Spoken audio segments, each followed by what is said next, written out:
नमस्कार, स्वागत है आप सभी का। आर के मार्क टेस्ट सीरीज में आज ये छठा टेस्ट है। इसमें हम लोग जो है सामान्य अध्ययन और सामान्य हिंदी के कुल मिला के 30 प्रश्नों को सॉल्व करेंगे, पूरी व्याख्या सहित उनका हल देखेंगे। काफ़ी अच्छी सीरीज है, आप लोग के द्वारा भी इसको सराहा जा रहा है, इसलिए इस सीरीज को रेगुलर फॉलो करिए। और मेरा भी प्रयास है कि अब ये डेली के बेसिस पे आपको जो है मिलेगा। वीडियो स्टार्ट करने से पहले मैं बता दूं कि अगर आप आर 2016 या आगे के लिए तैयारी कर रहे हैं तो आप हमारे टेस्ट सीरीज प्रोग्राम से जुड़ सकते हैं, जिसको हमने क्रैश कोर्स नाम दिया है, क्योंकि इसमें आपको टेस्ट सीरीज मिलती है। साथ में आपको जो है 20 PDF, जिसमें से फुल टेस्ट 11 और करंट अफेयर्स के 9 टेस्ट हैं, और पूरी व्याख्या सहित उनका हल लिखा हुआ, यानी आपको क्वेश्चन आंसर के फॉर्मेट में PDF में नोट्स प्रोवाइड कराए जाते हैं, जो कि आपके आने वाले एग्ज़ाम के लिए बहुत ही इंपॉर्टेंट है। किस तरह की ये PDF है, इसको जानने के लिए पहले आप हमारे फ्री डेमो टेस्ट की PDF को डाउनलोड कर लीजिए। उसके लिए इस वीडियो के डिस्क्रिप्शन बॉक्स में, पिन कमेंट में, साथ ही जो है अगर आपको नहीं मिल रहा है तो आप इस नंबर पर यानी 9506742546 पर कॉल करके या ज्वाइन आरओ लिख के व्हाट्सएप कर दीजिए, आपको उसका लिंक भेज दिया जाएगा। आप पहले फ्री डेमो टेस्ट को पढ़िए, उसके बाद डिसीजन लीजिए कि आप हमारे क्रैश कोर्स से जुड़ना चाहते हैं या नहीं जुड़ना चाहते हैं। लेकिन मैं बस इतना ही कह सकता हूं कि अगर आप सीरियस हैं और आरओ क्रैक करना चाहते हैं, इसी बार क्रैक करना चाहते हैं, तो आप निश्चित रूप से हमारे इस प्रोग्राम से जुड़िए। चलिए स्टार्ट करते हैं। पहला क्वेश्चन देखते हैं आज का। समुदायवाचक विशेषणों से किसी पूर्णांक बोधक संख्या के समुदाय का बोध होता है। तो इसमें हमको 2 कथन दिए हुए हैं, इसमें से बताना है कि ये सही है कि गलत है। तो इस पहला कथन सही है, क्योंकि समुदायवाचक विशेषण जो होते हैं इससे किसी पूर्णांक बोधक संख्या के समुदाय का बोध होता है। दूसरा कथन क्या है? पूर्णांक बोधक विशेषणों के आगे अगर ओ जोड़ दिया जाए, यानी उसके बाद में ओ जोड़ दिया जाए प्रत्यय की तरह, तो वो जो है समुदायवाचक विशेषण बन जाता है। तो ये भी सही है। किस तरह से सही है इसको हम आपको अभी एग्जाम्पल सहित आगे दिखाते हैं। तो सी जो है ऑप्शन इसका सही होगा। समुदायवाचक विशेषण के द्वारा किसी पूर्णांक बोधक संख्या के समुदाय का बोध होता है, जैसे दोनों पांव, चारों लड़के, 40 व्यक्ति। तो ये क्या है? किसी पूर्णांक बोधक संख्या का यहाँ पर जो है समुदाय का बोध कराने वाले उदाहरण हैं। तो कथन ए सही हो गया। अब बात करते हैं कि पूर्णांक बोधक विशेषणों में ओ जोड़ने से समुदायवाचक कैसे बनता है। तो जैसे 4 है, ये क्या है? एक पूर्णांक बोधक विशेषण है, लेकिन अगर इसमें हम ओ जोड़ देंगे प्रत्यय के रूप में तो ये चारों हो जाएगा। 10 से 10, 16 से 16।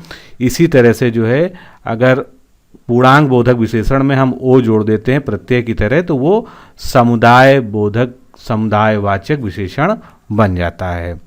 अगला प्रश्न देखते हैं। निम्नलिखित में से अनिश्चित संख्यावाचक विशेषण को पृथक कीजिए। तो इसमें से जैसे कि आप जानते हैं कि संख्यावाचक के 2 भेद होते हैं, निश्चित संख्यावाचक और अनिश्चित संख्यावाचक। अनिश्चित संख्यावाचक में क्या होता है कि हमको जो है ये नहीं पता चलता कि निश्चित संख्या कितनी है, तो हमको इसमें ये पता लगाना है कि अनिश्चित संख्यावाचक विशेषण इनमें से कौन कौन है, जो हमारे पास 6 के 6 एग्जाम्पल दिए हुए हैं। तो एक एक करके देखते हैं। बहुत आदमी, तो ये क्या है? ये एक अनिश्चित संख्यावाचक विशेषण है। उसके बाद सब पेड़, ये भी जो है अनिश्चित संख्यावाचक विशेषण है। उसके बाद बात करते हैं बहुत दूध, तो ये क्या है? मात्रा बताने वाला है, यानी परिमाणवाचक है।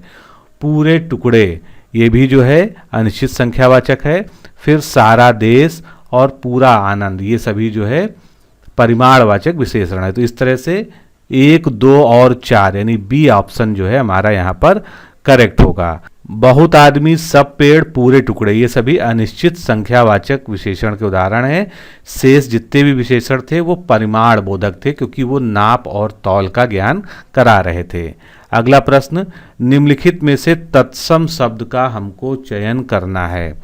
तो आप यहाँ पर देख सकते हैं पत्ता तद्भव है, अनजान भी तद्भव है, मगही शब्द भी तद्भव शब्द है। यहाँ पर वर्षा क्या है? वर्षा जो है एक तत्सम शब्द है। वर्षा का जो है तद्भव क्या होता है?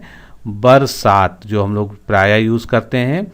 अब अन्य शब्दों के बारे में जानते हैं। मगही, मगही जो है एक जानते हैं आप बोली है, ये किससे बनी है? मगधी से बनी है। मगधी शब्द का जो है तद्भव रूप है मगही। अनजान का जो है तत्सम क्या होगा? अज्ञान होगा। और पत्ता के लिए तत्सम शब्द क्या होगा? पत्र।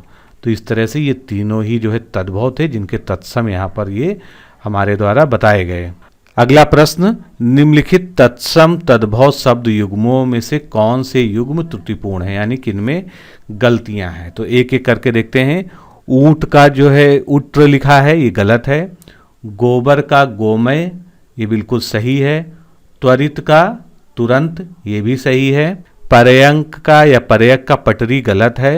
पर्णही का पनही, ये भी गलत है। और सपत्नी के लिए सौत, ये सही है। तो इस तरह से हमारे कौन कौन से ऑप्शन गलत हो गए, 1, 4 और 5, सी ऑप्शन यहाँ पर करेक्ट है। अब जो गलत युग्म थे उनके सही उत्तर जान लेते हैं। तो ऊंट क्या है, एक जो है तद्भव शब्द है, इसका तत्सम क्या होगा, उष्ट्र होगा। इसी प्रकार से पनही का उपान है और पलंग का पर्यंक। तो इस तरह से ये तीनों ही यहाँ पर सही मिलान दिए हुए हैं। अगला प्रश्न, निम्नलिखित में से कौन सा कथन सही नहीं है, यानी हमेशा जो है अगर प्रश्न में नहीं शब्द आए तो उसको आप स्वयं ही अंडरलाइन कर लें, क्योंकि आपको नहीं के हिसाब से उत्तर देना है। तो इसमें से सही कथन कौन सा नहीं है, इसके लिए हम एक एक को पढ़ते हैं। मृगेंद्र केसरी का पर्यायवाची है, यानी मृगेंद्र और केसरी किसके पर्यायवाची हैं, सिंह के पर्यायवाची हैं, ये हम जानते हैं, यानी ए ऑप्शन जो है कथन बिल्कुल सही है। फिर बाजी तुरंग का पर्यायवाची है, और ये दोनों किसके पर्यायवाची शब्द होते हैं, घोड़ा, क्योंकि हम लोग जो कॉमन अर्थ जानते हैं वो ज़्यादा जानते हैं। फिर बगीचा का पर्यायवाची शब्द आराम है, ये भी जो है सही है। उसके बाद डी ऑप्शन देखते हैं, नैसर्गिक का पर्यायवाची चमत्कृत है, जो कि गलत है। नैसर्गिक का जो है पर्यायवाची शब्द, एक पर्यायवाची शब्द आप क्या जानते हैं, प्राकृतिक, जो सबसे कॉमन है। तो डी ऑप्शन यहाँ पर जो है हमारा सही होगा इस प्रश्न के उत्तर में। नैसर्गिक का पर्यायवाची प्राकृतिक होता है, ना कि चमत्कृत।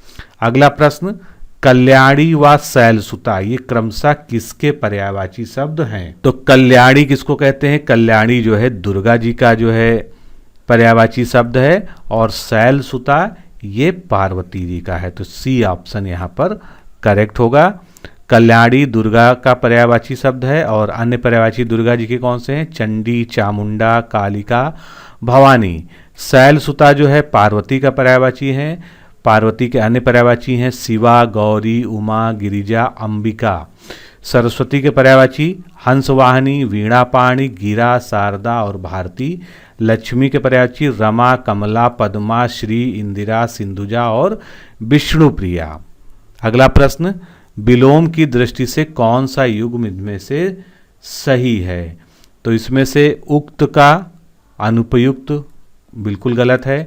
आविर्भाव का अनाविर्भाव, ऐसा भी कोई शब्द नहीं होता है।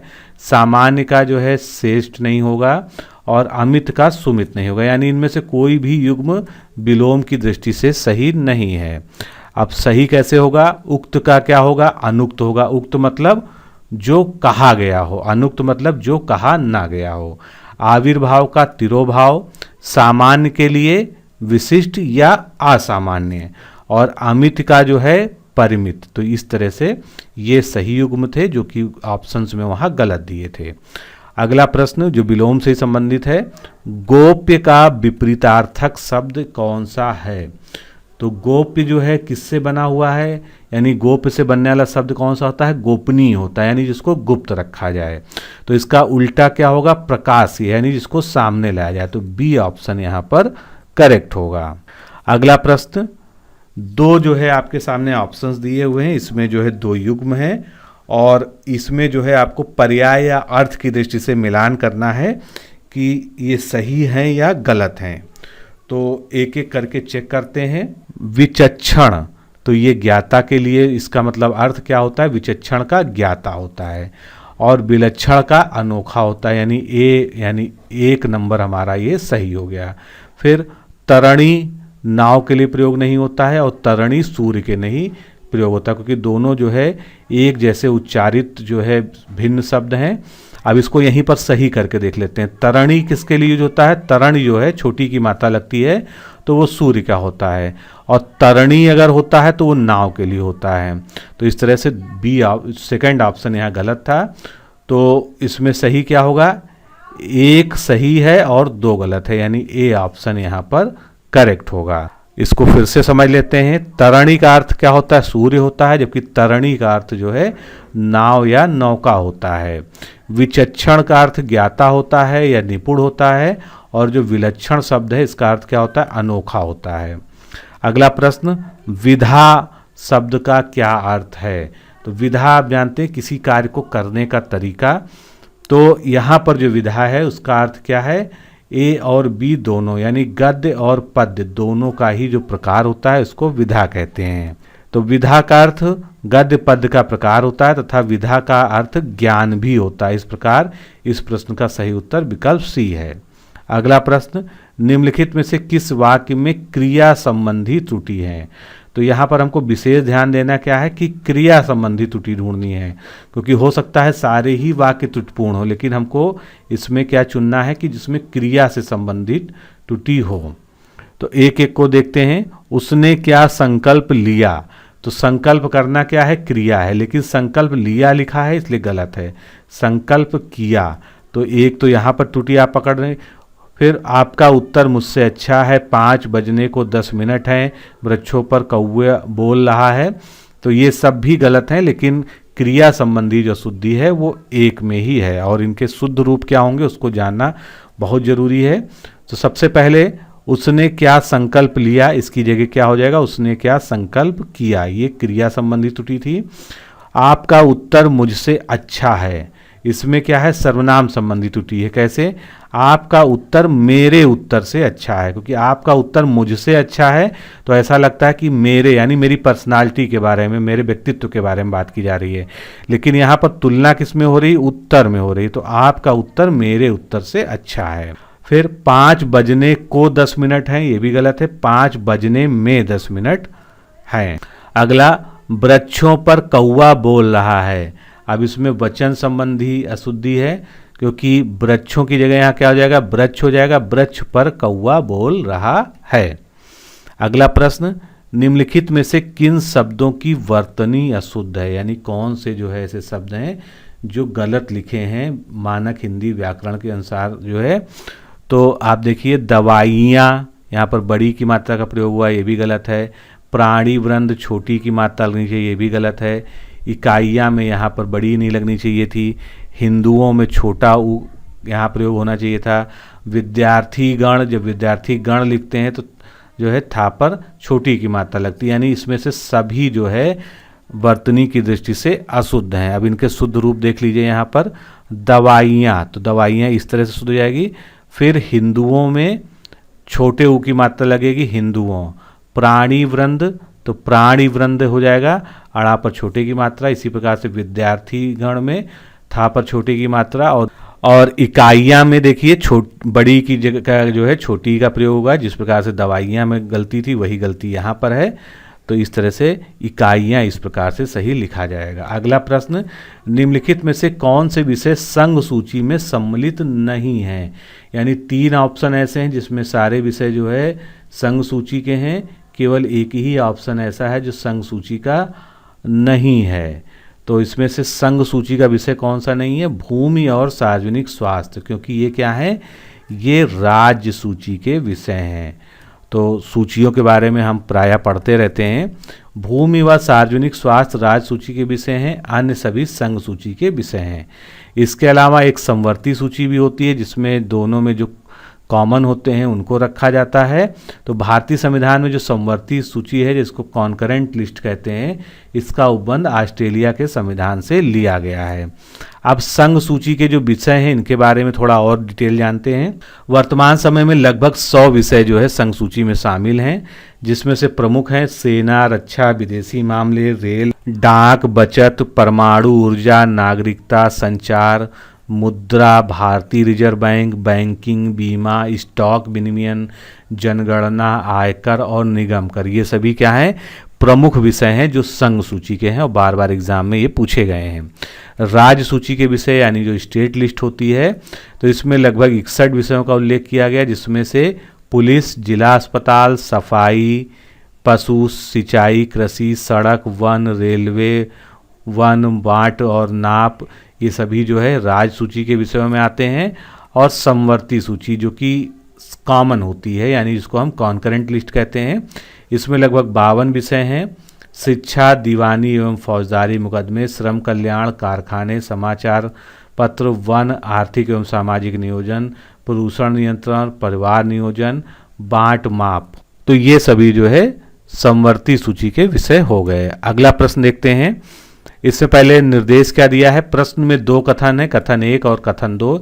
इन दोनों कथनों पूर्वक का ध्यानपूर्वक अवलोकन करना है तथा नीचे दिए गए कूट का प्रयोग करके सही उत्तर को चुनना है। तो 2 कथन कौन से हैं। पहला कथन देखते हैं, राज्यसभा में धन विधेयक को अस्वीकार करने या संशोधित करने की कोई शक्ति नहीं है। तो आप सभी लोग जानते हैं कि ये बिल्कुल सही है, क्योंकि राज्यसभा जो है धन विधेयक को ना तो अस्वीकृत कर सकती है, ना उसमें कोई भी संशोधन कर सकती है।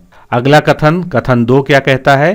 राज्यसभा अनुदानों की मांग पर मतदान नहीं कर सकती है। ये भी कथन सही है, क्योंकि अनुदानों की मांग पर मतदान कहाँ पर होता है, लोकसभा में होता है, ना कि राज्यसभा में होता है। लेकिन आप ये देख रहे हैं कि कथन 1 और कथन 2 आपस में एक दूसरे के स्पष्टीकरण नहीं है, क्योंकि दोनों का जो है तात्पर्य अलग है। तो बी ऑप्शन यहाँ पर सही होगा कि कथन तो दोनों अलग अलग सही हैं, किंतु कथन 2 जो है कथन 1 का सही स्पष्टीकरण नहीं है। इसको एक बार फिर से देख लेते हैं। राज्यसभा को धन विधेयक को अस्वीकार करने व संशोधित करने की शक्ति नहीं है। अनुदान की मांगों पर मतदान का अधिकार सिर्फ लोकसभा को है, अतः कथन 2 असत्य है। अतः प्रश्न में दिए गए दोनों ही कथन सही हैं, पर कथन 1 और कथन 2 जो है एक दूसरे का समुचित स्पष्टीकरण नहीं करता है। अगला प्रश्न, बौद्ध साहित्य के त्रिपिटक के संकलनकर्ता से संबंधित कौन से विकल्प सही हैं। तो सुत्त पिटक, विनय पिटक और अधिधम पिटक, ये 3 पिटक होते हैं। इनके कौन कौन संकलन करता है, यानी किन्होंने इसकी रचना की थी, उसका हमको सही मिलान करना है कि कौन से सही हैं कौन से गलत हैं।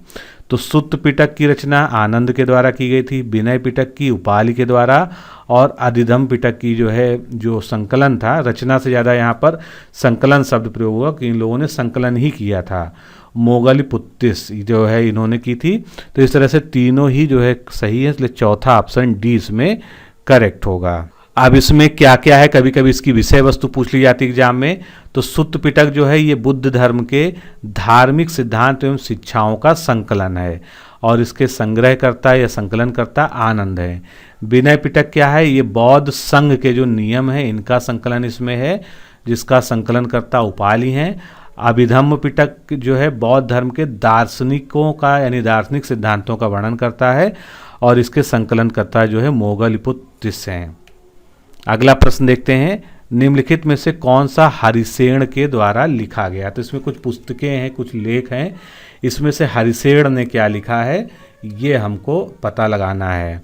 तो हरिसेन के द्वारा क्या लिखा गया है आप सभी लोग लगभग जानते होंगे, प्रयाग प्रशस्ति लेख, जो कि जो है एक शिलालेख है, ये हरिसेन के द्वारा लिखा गया है। अब जो और रचनाएं थी उनके बारे में जान लेते हैं। कीर्ति कौमुदी जो है ये सोमेश्वर के द्वारा लिखी गई है। प्रयाग प्रशस्ति हरिसेन के द्वारा, जिसके बारे में हम लोगों ने बात की। वासव दत्ता ये सुबंधु के द्वारा लिखी गई है, और कुमार पाल चरित ये जय सिंह सूरी और हेमचंद के द्वारा लिखा गया। अब यहाँ पर शिलालेख की बात चली है, तो क्या शिलालेख किस शासक से संबंधित हैं ये जानना जरूरी है। इस तरह के प्रायः क्वेश्चन आते हैं। तो सबसे पहले प्रयाग प्रशस्ति जो हरिसेन ने लिखी है ये समुद्रगुप्त से संबंधित है। हाथी गुम्फा अभिलेख ये खारवेल से संबंधित है। नासिक अभिलेख जो है गौतमी बालाश्री से संबंधित है। गिरनार अभिलेख जिसको जूनागढ़ अभिलेख भी कहते हैं, बहुत बार पूछा जा चुका है, ये रुद्रदामन से संबंधित है। भीतरी स्तंभ लेख ये स्कंदगुप्त से रिलेटेड है। देवपाड़ा अभिलेख विजय सेन से संबंधित है। एहोल अभिलेख ये पुलकेशिन द्वितीय से संबंधित है। मंदसौर अभिलेख यशोधर्मन से रिलेटेड है। एरण अभिलेख भानुगुप्त से रिलेटेड है। मेहरौली अभिलेख जो है चंद्रगुप्त द्वितीय का है, ये भी पूछा जा चुका है। ग्वालियर प्रशस्ति लेख ये जो है भोज परमार शासकों के जो है संबंधित है। अगला प्रश्न देखते हैं, प्रश्न नंबर 17। ये जो है प्रश्न जो है हिमालय के एक विशेष भूभाग यानी हिमालय के जो 3 मुख्य भाग हैं उनमें से एक भाग के बारे में उसकी विशेषताओं को बता रहा है। तो ये चारों विशेषताएं किससे संबंधित हैं ये हमको यहाँ पर डिटरमाइन करना है। तो पहली विशेषता देखते हैं, इसकी औसत चौड़ाई 80 से 100 किलोमीटर एवं सामान्य ऊंचाई 3700 से 4500 मीटर है। उसके बाद पीर पंजाल, धौलाधार, महाभारत श्रेणियाँ एवं नागरिप्पा इसी श्रेणी का भाग हैं। तो इससे आप जो है निश्चित रूप से अनुमान लगा सकते हैं कि ये कौन सी श्रेणी है। उसके बाद अगला देखते हैं, यह अपने स्वास्थ्यवर्धक पर्यटक स्थलों के लिए भी प्रसिद्ध है और यहाँ अल्पाइन चारागाह भी पाए जाते हैं। तो सबसे जो अच्छा पॉइंट है वो पॉइंट नंबर 2 है, जिससे आप जो है निश्चित किसी विकल्प पर पहुँच सकते हैं। तो इस श्रेणी को क्या कहते हैं? इसको लघु या मध्य हिमालय कहा जाता है, जिसको प्रचलित रूप से हिमाचल श्रेणी भी कहते हैं। तो ये बी ऑप्शन के लिए सभी बातें करेक्ट हैं। अब इसके बारे में थोड़ा डिटेलिंग करते हैं। प्रश्न में दी गई सभी विशेषताएं लघु या मध्य हिमालय से संबंधित हैं। हिमालय में उत्तर से दक्षिण क्रमशः बृहत हिमालय, मध्य हिमालय और शिवालिक हिमालय नाम की 3 समानांतर पर्वत श्रेणियां इस प्रकार से होती हैं और ये तीनों श्रेणियां घाटियों या भ्रंशों के द्वारा आपस में अलग होती हैं। अब इसमें से जो बीच वाली श्रेणी है, जिसको हम मध्य या लघु हिमालय कहते हैं, उसके बारे में डिटेल जानते हैं। यह बृहद हिमालय के दक्षिण में स्थित है, जिसे हिमाचल श्रेणी के नाम से भी जाना जाता है। इसकी औसत ऊंचाई 3700 से 4500 मीटर, कहीं कहीं जो है इससे भी अधिक होती है, लेकिन मोस्टली जो है 3700 से 4500 जो है इसकी औसत रेंज है और औसत चौड़ाई लगभग इसकी 50 किलोमीटर है। लघु हिमाचल श्रेणी में पीर पंजाल, धौलाधार और महाभारत उप श्रेणियाँ अवस्थित हैं, जो सबसे इम्पोर्टेंट पॉइंट है। इनमें सर्वाधिक लंबी और महत्वपूर्ण उप श्रेणी कौन सी है? पीर पंजाल श्रेणी है। कश्मीर की घाटी, कांगड़ा की घाटी, कुल्लू की घाटी आदि लघु हिमालय में ही स्थित है। लघु हिमालय पर्वतीय पर्यटन केंद्रों के लिए अत्यधिक प्रसिद्ध है। आगे चलते हैं, अगला प्रश्न देखते हैं।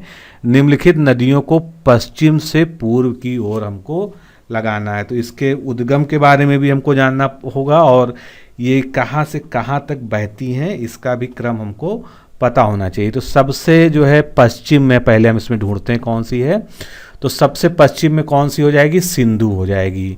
तो 1 नंबर आ जाएगा सिंधु। उसके बाद जो है थोड़ा सा और जो है पूर्व की ओर चलेंगे तो हमको क्या मिल जाएगी? सतलज मिल जाएगी। यानी सिंधु, उसके बाद सतलज, फिर सतलज के बाद हम चलेंगे तो हमको तीस्ता मिल जाएगी, यानी दूसरा ऑप्शन यहाँ पर। और तीसरा के बाद सबसे पूर्व में कौन सी होगी? ब्रह्मपुत्र। क्योंकि हम लोग 2 चीज़ें बहुत अच्छे से जानते हैं कि सिंधु नदी सबसे पश्चिम में है और सबसे पूर्व में ब्रह्मपुत्र है। सतलज और तीस्ता में आप कंफ्यूज हो सकते हैं। तो सिंधु के बाद जो है सतलज, सतलज के बाद तीस्ता, फिर ब्रह्मपुत्र, यानी इसका सी ऑप्शन यहाँ पर करेक्ट है। सिंधु, सतलज, तीस्ता और ब्रह्मपुत्र, ये जो है इसका पश्चिम से पूर्व की ओर सही क्रम हो जाएगा। अगला प्रश्न, राष्ट्रीय विकास परिषद एक सर्वोच्च मंत्री परिषद की संज्ञा इसको किसने दी थी? यानी किसका ये कथन है कि ये एक सर्वोच्च मंत्री परिषद है? तो ये कहा था के संथानम ने, जो है ए ऑप्शन यहाँ पर करेक्ट होगा। राष्ट्रीय विकास परिषद को एक सर्वोच्च मंत्री परिषद की संज्ञा के संथानम में दिया था। राष्ट्रीय विकास परिषद को पंचवर्षीय योजना को स्वीकार करने का अधिकार प्राप्त था। योजना के निर्माण में राज्यों की भागीदारी होनी चाहिए। इसी विचार को स्वीकार करते हुए सरकार के एक प्रस्ताव द्वारा 6 अगस्त 1952, ये डेट आपको याद रखनी चाहिए क्योंकि इसी दिन जो है ये राष्ट्रीय विकास परिषद का गठन हुआ था। तो 6 अगस्त 1952 को राष्ट्रीय विकास परिषद का गठन हुआ था। राष्ट्रीय विकास परिषद, जिसको इंग्लिश में एनडीसी कहते हैं, एक कार्यकारी निकाय है। ये ना तो संवैधानिक है, यानी इसका कोई उल्लेख संविधान में ही नहीं है, और ना ही ये सांविधिक निकाय है। प्रधानमंत्री इस परिषद का, यानी राष्ट्रीय विकास परिषद का सर्वोच्च पदाधिकारी होता है, यानी उसका अध्यक्ष होता है। और भारतीय संघ के सभी राज्यों के मुख्यमंत्री और योजना आयोग के सभी सदस्य इसके पदेन सदस्य होते थे। अब तो योजना आयोग भी भंग हो चुका है। अगला प्रश्न, भारतीय नियोजन के उद्देश्य निम्नलिखित में से कौन से हैं? तो भारत में जो नियोजन की अवधारणा है उनमें कुछ निश्चित उद्देश्य तय किए गए हैं। उनमें से हमको देखना है कि कौन कौन से इन विकल्पों में सही हैं या नहीं हैं। आर्थिक विकास को बढ़ावा देना, तो नियोजन का जो है ये सबसे बड़ा उद्देश्य होता है। उसके बाद आधुनिकीकरण और मानव संसाधन का विकास, तो ये सभी जो है हमारे नियोजन के यानी भारतीय नियोजन के उद्देश्य हैं। तो डी ऑप्शन यहाँ सही हो गया। बाकी अन्य पर भी नज़र डालते हैं। आर्थिक विकास को बढ़ाना, गरीबों को सुरक्षा प्रदान करना, आधुनिकीकरण करना, आत्मनिर्भरता बढ़ाना अर्थव्यवस्था की, मानव संसाधन का विकास करना, निवेश व पूंजी को बढ़ाना, ये सभी जो है मुख्य उद्देश्य हैं भारतीय नियोजन के।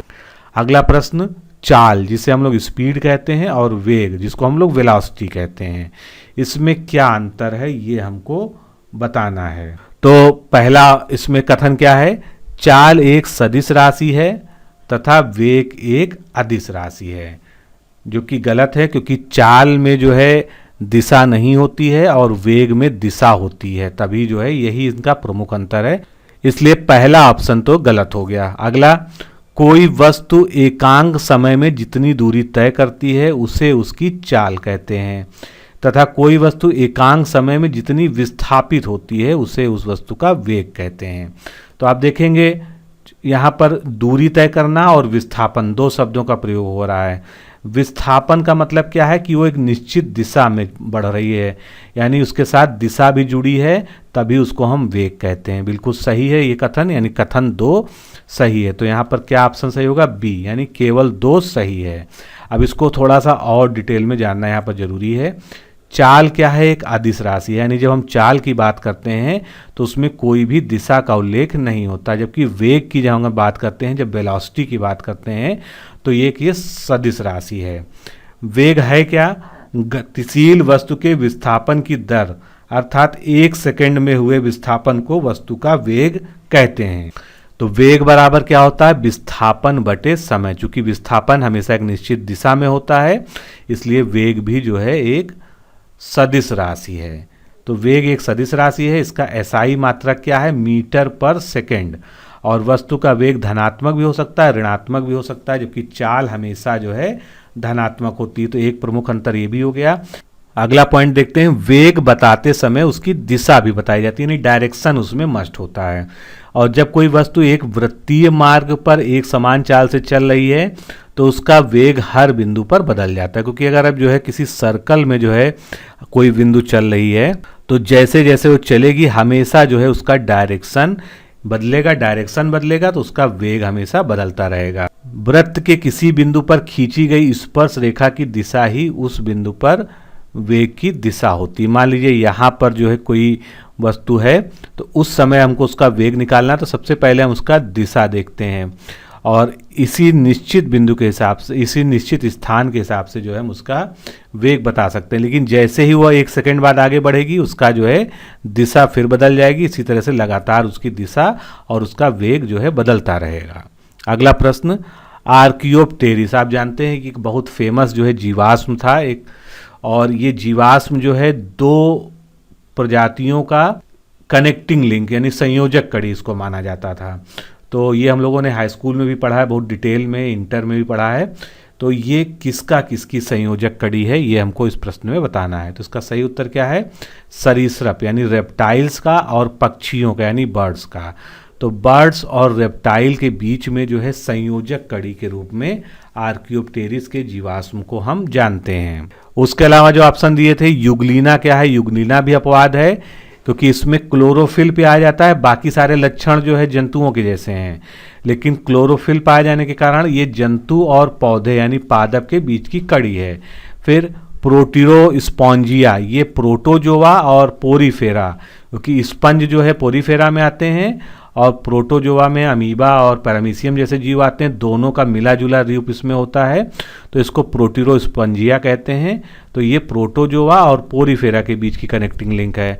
और बेलेनोग्लासेस जो है ये जो है अकशेरुकी और कशेरुकी यानी रीढ़दार और बिना रीढ़ वाले जो है जानवरों के बीच की कड़ी, जिसको हम इंग्लिश में क्या कहते हैं, वर्टिब्रेट और इनवर्टिब्रेट, इन दोनों की जो है कनेक्टिंग लिंक है। जानवर कौन सा है ये, बेलेनोग्लासेस। अगला प्रश्न, डीएनएस एक नेटवर्किंग शब्द है जो कंप्यूटर टेक्नोलॉजी के क्षेत्र में प्रयोग होता है। तो डीएनएस का पूरा नाम क्या है हमको बताना है। निश्चित रूप से आपको ये पता होना चाहिए, domain name system, A option यहाँ पर करेक्ट है। डोमेन नेम सिस्टम इसका फुल फॉर्म है। डीएनएस भागीदारी करने वाले प्रत्येक उद्यम हेतु निर्धारित होता है, यानी जो भी लोग जो है नेटवर्किंग में जुड़े हुए होते हैं उनका सभी का डीएनएस जो है निर्धारित होता है। डोमेन नेम के साथ विभिन्न प्रकार की इंफॉर्मेशन से संबंधित होता है। अगला प्रश्न, निम्न में से कौन सा युग्म सुमेलित नहीं है? तो यहाँ पर कुछ आर्टिकल्स दिए हैं भारतीय संविधान के, उनसे संबंधित प्राविधानों को संक्षेप में लिखा गया है। यहाँ पर हमको बताना है कि कौन सा इसमें से सही नहीं है। तो 153 में क्या कहा गया भारतीय संविधान में कि राज्यों के राज्यपाल के बारे में बताया गया है। 156 में राज्यपाल की पदावधि कितनी होगी, 5 वर्ष की होगी, कितनी होगी ये बताया गया है। अनुच्छेद 159 में यानी 159 में राज्यपाल के द्वारा जो शपथ ग्रहण की जाती है उसके बारे में है। और 155 में क्या है, राज्यपाल को हटाया जाना, बिल्कुल नहीं। 155 में क्या है, राज्यपाल की जो नियुक्ति है उसके संबंध में जो प्राविधान है वो 155 में दिए हैं। तो डी ऑप्शन यहाँ त्रुटिपूर्ण था, इसीलिए वो सही है। तो अनुच्छेद 155 राज्यपाल की नियुक्ति से संबंधित है। 156(2) के तहत राज्यपाल राष्ट्रपति को संबोधित कर अपने हस्ताक्षर सहित लेख द्वारा अपना पदत्याग करता है, यानी जो राज्यपाल को हटाए जाने की प्रक्रिया है वो 156 में दी गई है। और 156(2) में स्पेसिफाई किया गया है कि वो राष्ट्रपति को अपना त्यागपत्र सौंपेगा। अगला प्रश्न, 2019 की 20वीं पशुधन गणना के अनुसार किस राज्य में पशुओं की संख्या में सर्वाधिक वृद्धि दर्ज की गई है? तो यहाँ को क्वेश्चन को समझिएगा। यहाँ ये पूछा जा रहा है कि इससे पहले जो पशुधन गणना हुई थी उसके बाद जो है सबसे ज़्यादा 2019 वाले में किस में वृद्धि दर्ज की गई। ये नहीं पूछा जा रहा है कि किस राज्य में सर्वाधिक पशुधन है, सर्वाधिक पशुधन में वृद्धि कहाँ दर्ज की गई ये पूछा जा रहा है। तो इसका सही उत्तर क्या होगा, पश्चिम बंगाल। सबसे ज़्यादा जो है पशुधन में वृद्धि जो दर्ज की गई है वो पश्चिम बंगाल में की गई है। इसके बारे में और डिटेल जानते हैं। पशुधन गणना 2019 के अनुसार देश में कुल पशुधन की आबादी 535.78 मिलियन है। पश्चिम बंगाल राज्य में पशुओं की संख्या में सर्वाधिक वृद्धि हुई, कितने परसेंट, 23% का इंक्रीज हुआ पिछली रिपोर्ट से। और उसके बाद सेकेंड नंबर पर रहा तेलंगाना, जहां लगभग 22% की वृद्धि हुई। उत्तर प्रदेश में क्या स्थिति है, तो पशुगणना 2019 के अनुसार प्रदेश में पशुओं की कुल संख्या 67.8 मिलियन है। ये इंपॉर्टेंट डेटा है। उत्तर प्रदेश में वर्ष 2012 की तुलना में 2019 में कुल पशुधन में गिरावट हुई है। तो वृद्धि होने के बजाय गिरावट हुई है, लेकिन ये मामूली गिरावट थी। उसके बाद भी पशुधन के मामले में उत्तर प्रदेश पूरे देश में शीर्ष राज्य है, ये आपको याद रखना होगा। वर्ष 2012 की तुलना में 2019 में जहां उत्तर प्रदेश में 1.35%, राजस्थान में 1.66% तथा गुजरात में 0.95% में कुल पशुधन में गिरावट दर्ज की गई है। यानी उत्तर प्रदेश में जो गिरावट हुई है कितनी हुई है, 1.35%। पश्चिम बंगाल में 23.32% की वृद्धि हुई है, 1 नंबर पे है वृद्धि के मामले में।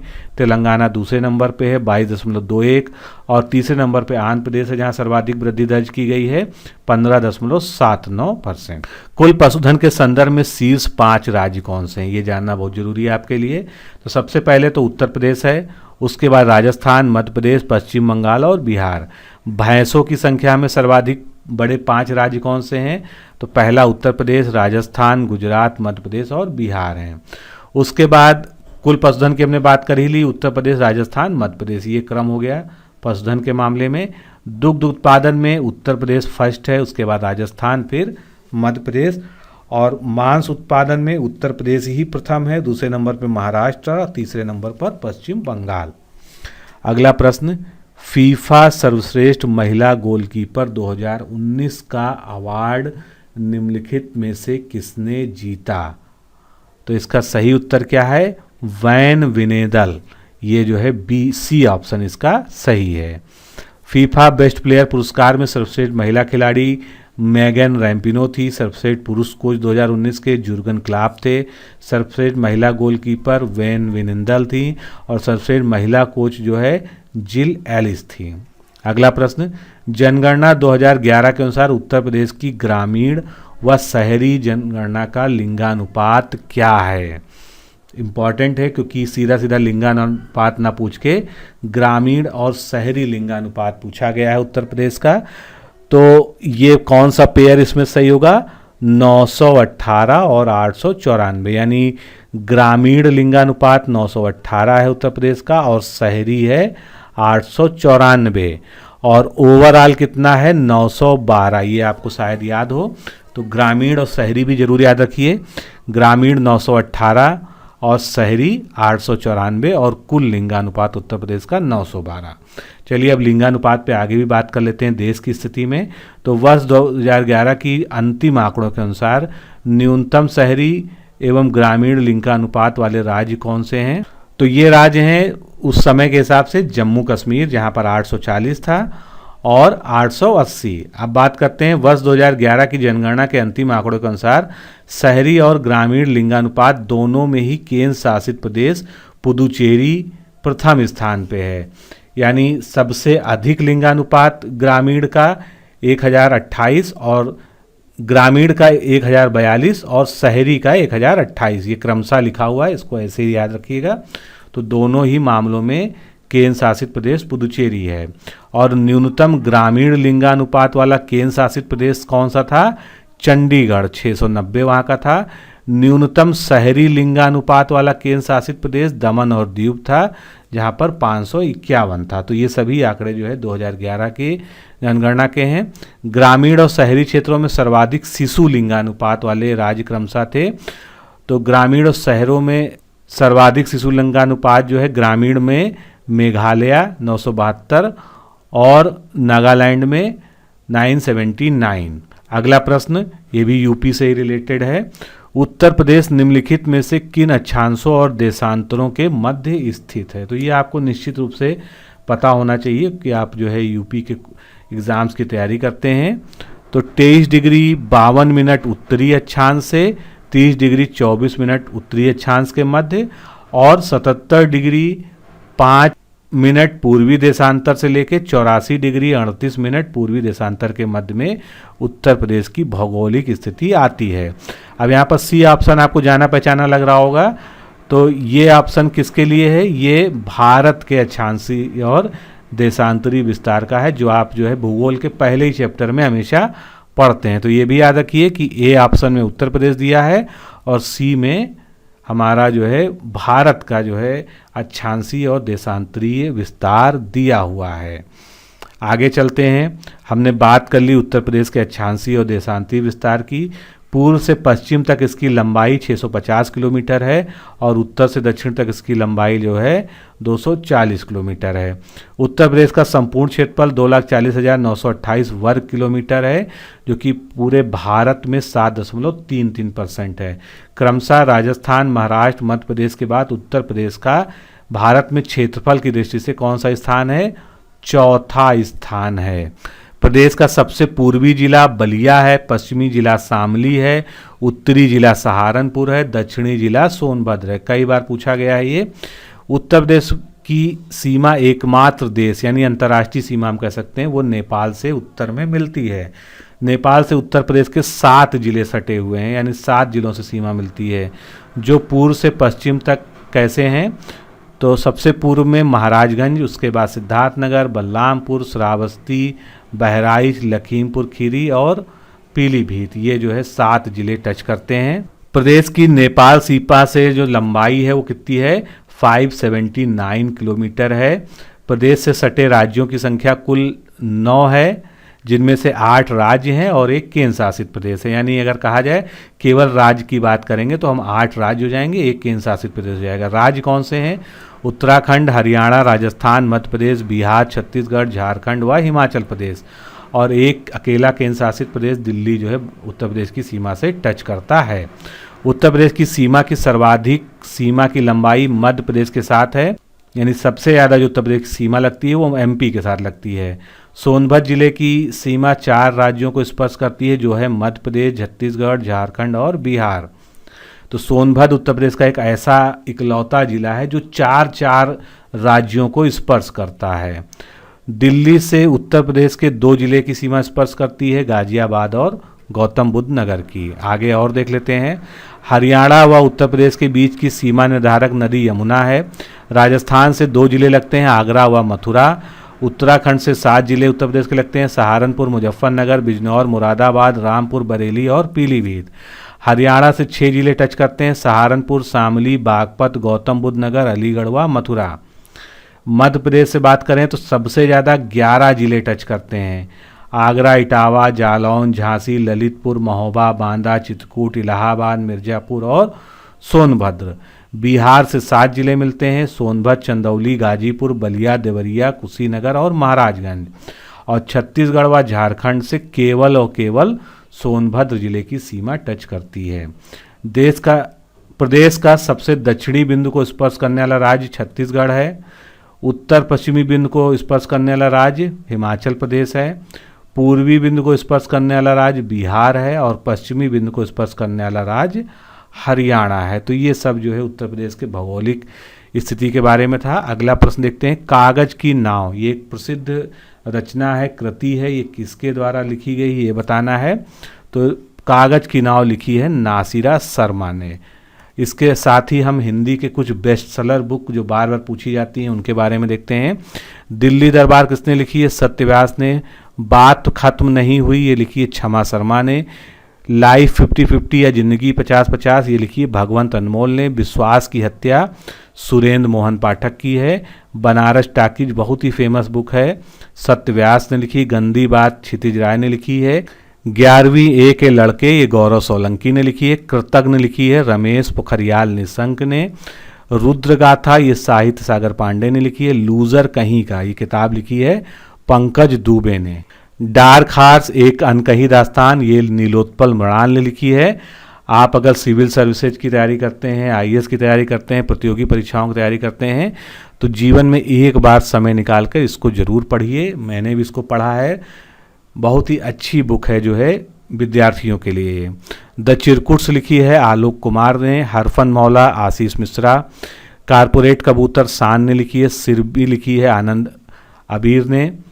ठीक तुम्हारे पीछे लिखी है मानव कौल ने। One Indian girl Chetan Bhagat और सुशोभित सक्तावत की जो है एक साथ लिखी गई पुस्तक है।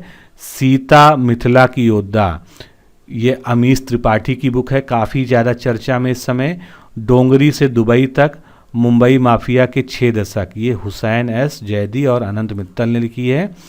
क्या दोबारा हो सकता है प्यार ये लिखी रवीन सिंह और सलमा जैदी ने मिलकर। द्रौपदी की महाभारत ये चित्रा बनर्जी दिवाकरुणी ने लिखी है। मेहुला के मृत्युंजय ये भी काफ़ी चर्चा में चल रही किताब अमीश त्रिपाठी और विश्वजीत सपन ने लिखी है। सचिन तेंदुलकर मेरी आत्मकथा ये सचिन तेंदुलकर और उनके सहयोगी बुरिया मजूमदार ने लिखी है मिलके। लक्ष्मी प्रसाद की अमर दास्तान ये ट्विंकल खन्ना और सुशील तिवारी ने लिखी है। नागांव के रहस्य अमीश त्रिपाठी ने लिखी है और विश्वजीत सपन ने मिलके। मेरी गीता देवदत्त पटनायक और सुमन परमार ने लिखी है। अंतिम प्रश्न, यूट्यूब के संस्थापक कौन हैं? सभी लोग आप लोगों में से जानते हैं, ये तीनों नाम जो दिए हैं ये तीनों ने ही मिलकर यूट्यूब की स्थापना की थी। स्टीव चेन, चार्ड हुर्ले और जावेद करेन, यानी उपयुक्त सभी जो है इस प्रश्न का उत्तर हो जाएगा। और 2005 में यूट्यूब की स्थापना की गई थी। तो दोस्तों प्रश्नों को हमने अभी 30 ही रखा है, लेकिन हमने उसकी व्याख्या को जो है और ज़्यादा इंक्रीज़ किया है जिससे कि आपको ज़्यादा से ज़्यादा कंटेंट मिल सके एक वीडियो देखने में। अगर आप इतनी मेहनत से पूरा वीडियो देख रहे हैं तो आपको अच्छे से अच्छा कंटेंट मिल सके, यही मेरा प्रयास है। और इस वीडियो को रिवाइज जरूर करें क्योंकि एक बार देखी हुई चीज़ें आगे चल के कन्फ्यूजन पैदा करती हैं। मैं आपको बता रहा हूँ, आप इसको कम से कम 2 बार और रिवाइज करें थोड़े थोड़े अंतराल पे, जिससे जो भी चीज़ें आप इसमें देख सुन रहे हैं वो सब आपके दिमाग में छप जाए, बिल्कुल याद हो जाए। तो आपने आज के इस क्विज़ में कितना स्कोर किया है मैं चाहता हूं कि ईमानदारी से आप उत्तर दे सकें, तो ज़रूर दें कमेंट बॉक्स में। आज के लिए इतना ही, मिलते हैं अगले सेगमेंट में। नमस्कार, धन्यवाद।